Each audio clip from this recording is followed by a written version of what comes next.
아마 요새 여러 전문가들에게 시장 투자 전략, 대응 전략 이렇게 물어보고 답변을 들으면 표현하는 방식은 많이 다르겠습니다만은 결론적으로 가지고 있던 대형주는 굳이 팔 필요 없이 가져가고 종목별로 중소형주는 좀 짧게 가져가면서 시장 선방하자, 대응하자라는 얘기들을 참 많이 들으실 텐데요. 그러니까 결과적으로 시장 대비했을 때 내가 그래도 선방하려면 중소형주를 얼마나 잘 운용하느냐의 묘미도 있을 것 같습니다. 그래서 오늘 이분과 함께하도록 할 텐데요. 하나금융투자 김두현 스몰캡 연구위원과 함께하도록 하겠습니다. 어서 오십시오. 네, 안녕하세요. 예, 종목별로 투자 전략 얘기를 듣기 전에 코스닥 시장 자체에 대해서 한번 얘기해 볼까 하는데요. 네. 보고 싶었던 천은 찍긴 했는데 우리가 원했던 건 천에서 이제 계속 좀 유지를 해주는 거였지 네. 않습니까? 약간 힘을 잃었어요. 이해는 가나 현재 시장을 어떻게 보고 전망은 어떻게 하시는지 이것부터 한마디 부탁드릴게요. 사실 지수 전망 자체가 잘 맞아본 적이 없어서. 네. 근데 저희는 지수 같은 걸 먼저 말씀드리기 전에 최근에 많이들 여쭤보시는 게 어디까지 지수가 갈 거냐, 뭐냐 말씀하시는데 제가 생각하는 중요한 건 뭐냐면 여기서 더 빠질 만한 요인은 없다라고 보고 있습니다. 그래서 사실 저희가 이제 증권가에서 맨날 얘기하는 박스권이다 어떻다라고 표현하는 게 어떻게 보면 그런 맥락이거든요. 그래서 정리를 하면 여기서부터 지수가 더 올라가고 어떻게 할지는 모르겠지만 여기서 지수가 빠지는 거는 저희는 좀 제한적이라고 보고 있습니다. 그러니까 가장 큰 요인은 다들 아시다시피 이제 유동성 자금 자체가 시중에 너무 풍부하기 때문에 예. 그리고 두 번째는 이게 뉴스나 이렇게 보면은 그 자금 흐름에 대해서만 좀 집중하시는 경향들이 있는데 작년도 그렇고 올해도 그렇고 우리나라 대형주들이라든지 그다음에 이제 중소형주들에 대한 이제 시장 멀티플 저희가 이제 PER이라고 하는 시장 배수 자체가 좀 올라간 경향이 있습니다. 그래서 과거에 보면은 산업재에 좀 집중됐었던 이제 한국 시장 또는 중국 소비재에 집중됐던 시장 이런 거였다면 지금은 이제 테크 산업으로 확실하게 넘어가면서 전기차라든지 그다음에 반도체라든지 높은 멀티플을 받을 수 있는 산업 자체가 국내에서 성장해 가면서 시장 멀티플도 사실 상승한 효과가 있거든요. 네. 그래서 저희가 이제 지수 예측을 할 때 전체 기업들의 이제 EPS에 시장 멀티플을 곱해서 이제 지수를 예측을 합니다. 그래서 저희 하우스 같은 경우에는 이제 종합주가 지수는 3,500 가까이 이렇게 보고 있고요. 코스닥 같은 경우에는 1,200까지도 사실 열려서 사실 보고 있기 때문에 그런 거는 이제 전년도에 코로나로 인해서 굉장히 낮은 기저효과도 있고 거기에 아까 말씀드렸던 시장 멀티플, 거기에 풍부한 유동성 이렇게 보고 있어서 저희는 지금 설 연휴라든지 그다음에 이제 지수가 아무래도 고점대라고 인식들을 하기 때문에 변동폭은 사실 높아지는 건 사실이거든요. 이제 그런 걸로 인해서 저희는 투자자분들께서 주식을 들고 계셨을 때 사실 제 생각에는 조금 숏텀보다는 롱텀으로 주식을 좀 들고 계시는 게 낫지 않나라는 생각을 가지고 있습니다. 예. 참고로 어제 그 최석원 센터장님도 그렇고 꼭 시장 잘 보시는 분들이 자기는 잘 못 맞춘다고 얘기를 하시더라고요. 예, 시장 굉장히 잘 보시는 걸로 알고 있는데 그래도 우상향 그리고 상승 레인지가 아직 더 남아있다라고 얘기를 해주셔서 그 부분은 긍정적이고 어떤 중소형주에 대해서도 좀 롱텀으로 네. 보자라고 얘기를 해줬는데 한 가지 더 이슈에 대해서 여쭤보자면 5월 3일부터 공매도가 이제 일부 재개되지 않습니까? 물론 좀 추려지기도 했지만 개인 투자자 입장에서는 성에 안 차고 네. 그다음에 한 3개월 연장될 것으로 생각했는데 1개월 반밖에 네. 안 됐고 맞습니다. 외국인 입장에서는 또 1개월 반도 좀 싫다라는 분위기고 네. 하다 보니까 이래저래 아무래도 코스피보다는 코스닥 영향이 좀 많이 네. 악재로 작용하지 않을까 싶은데요. 네. 여기에 대해서는 영향력 어느 정도로 보십니까? 사실 이제 저희 하우스뷰로 말씀을 드리면은 일단은 공매도에 대한 영향은 사실 조금 제한적이라고 보고 있습니다. 그러니까 공매도가 무조건 이제 하락에 베팅하는 건데 이제 투자들 자체가 안 좋았을 때 사실 저희는 어떻게 보면 상식적으로 베팅을 하잖아요. 네. 그러니까 지금 앞서 설명드린 것처럼 결국에는 이런 자금적인 흐름이라든지 긍정적인 흐름이라든지 그다음에 기업들의 실적이라든지 이런 걸 빗대어 봤을 때 공매도가 풀린다고 해서 갑자기 이제 대규모의 공매도들을 할까 사실 저희는 그거는 조금 아니라고 보고 있고요. 그리고 두 번째는 대형주와 지금 이제 정부에서 얘기하고 있는 이제 코스닥 150 상위 종목에 한해서 이제 공매도가 진행되기 때문에 네.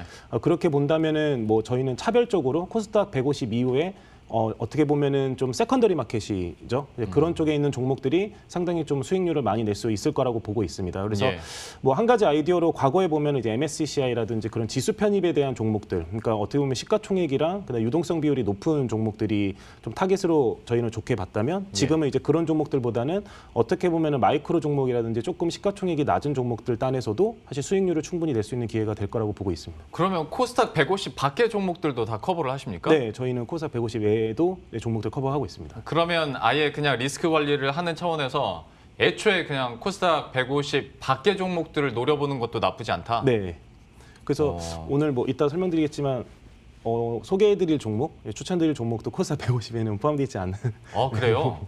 사실 코스닥 150 밖으로 나가면 우리가 개인 투자자 입장에서는 네. 기사도 굉장히 제한적이고 네, 맞습니다. 솔직히 뭐 리포트도 굉장히 제한적이기 네. 때문에 찾기가 쉽지 않은데 그러면 잠시 후에 공개를 해주신다니까 한번 기대해 보도록 하겠습니다. 그러면 바로 얘기를 해보도록 할 텐데 업종부터 한번 추려 나가 보도록 하죠. 네. 유망하게 보고 있는 업종군은 그러면 일단 어디가 있습니까? 사실 이제 오늘 소개해드릴 종목 두 종목이 어떻게 보면 좀 극과 극입니다. 그러니까 하나는 뭐 정부도 그렇고 시장에서도 굉장히 좋아하는 신재생이라든지 2차 전지 관련된 네. 산업. 뭐 누가 뭐라고 해도 정부 적극적인 뭐 정부의 지원 정책, 그 다음에 뭐 북미에서의 투자, 그다음 글로벌한 그런 친환경 트렌드에 맞춘 업종이라고 보시면 되고 사실 이 종목들이 제일 많이 올라왔었죠. 네. 근데 올라왔었는데도 저희는 뭐 상승 여력이 있다라는 점이고 한 종목은 내수입니다. 내수인데 뭐 코로나 때 가장 좋았던 내수. 그게 저희는 이제 앞으로도 좀 이어진다라고 보고 있습니다. 그래서 예. 한쪽은 이제 신재생과 2차 전지, 다른 한쪽은 이제 내수인데 저희는 이제 건기식 업체를 같이 좋게 보고 있습니다. 건강기능식품에 대해서 일단 좋게 본다라고 얘기를 해줬는데요. 좀 포인트 조금만 네. 더 설명해 주시겠어요? 일단 건기식 같은 경우는 작년에 뭐 사회자님도 그렇고 저도 그렇지만 집에 아마 놓는 약들이 더 많아졌을 거라고 맞아요. 보고 있습니다. 개인 면역이라든지 그다음에 소비 생활 습관, 그다음에 이제 뭐 그런 이제 선진국으로 가면 갈수록 어떻게 보면 건강기능식품에 대한 수요는 점점 늘어나고 있고요. 그리고 재밌는 거는 국내 시장 같은 경우는 다른 시장과 달리 브랜드 업체들이 굉장히 많이 나타나고 있습니다. 그러니까 이게 어떻게 보면 홈쇼핑 채널의 활성화라든지 온라인 채널 활성화 때문에 저희가 모르지만 굉장히 많은, 그러니까 콜라겐도 저희는 뉴트리 에버 콜라겐만 알지만 온라인에서 보면 굉장히 많은 콜라겐들이 팔거든요. 네. 그래서 이런 브랜드 업체들이 굉장히 많아지다 보니까 이런 브랜드 업체들을 사실 선택하기는 굉장히 힘듭니다. 왜냐하면 그 제품이 얼마나 잘 팔릴지 사실 저희가 마케팅 전문가는 아니기 때문에 네. 판단하기 힘들지만 저희가 예상할 수 있는 건 이런 브랜드 업체가 굉장히 많고 소비자들이 굉장히 많이 건기식을 먹는다라고 하면 이거를 생산하는 OEM, ODM 업체들은 확실하게 실적들이 좋아질 거다.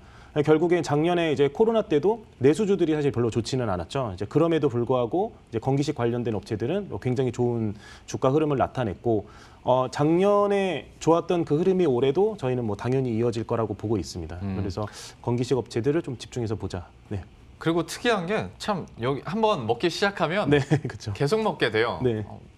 끊으면 내 몸이 더 다운될 것 맞습니다. 같아서 왠지 그런 느낌 때문에 이제 계속 사게 되는 건데 이런 부분에서 여러 가지 주요 포인트, 매력적인 포인트들 얘기해 주셨고 그러면 그 중에서도 가장 유망하다고 보는 기업은 어디가 있는 겁니까?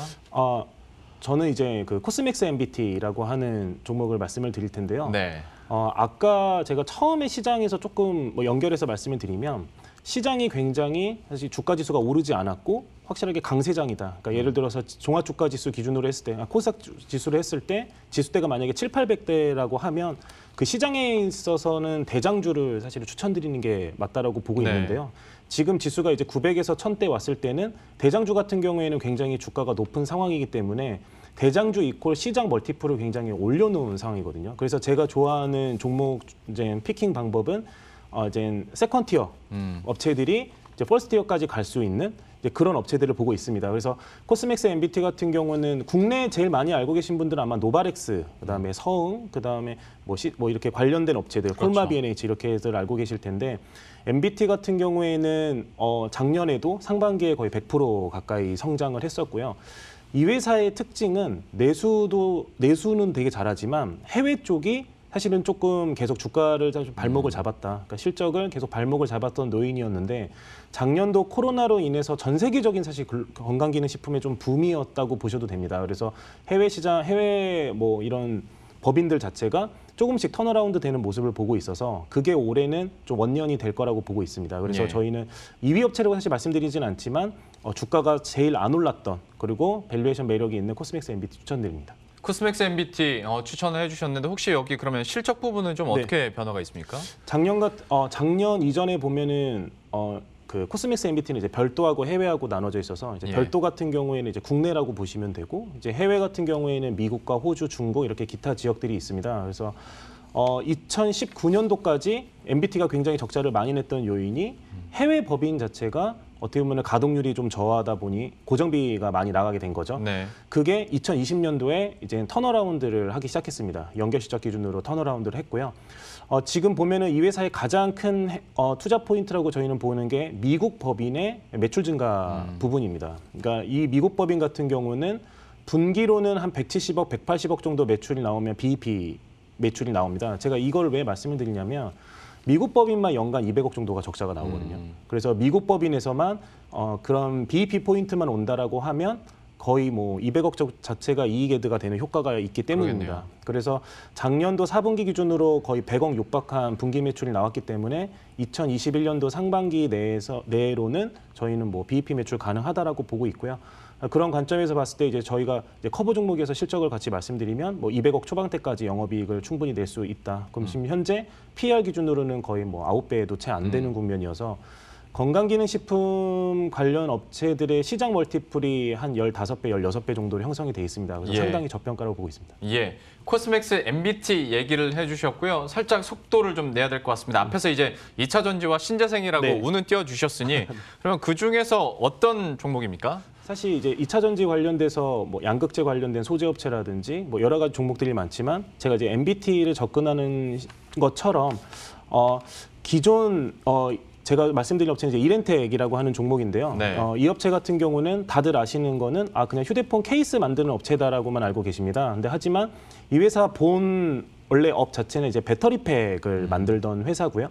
저희가 배터리팩이라고 하면 스마트폰에 들어가는 뭐 그런 배터리라고 보시면 될 것 같습니다.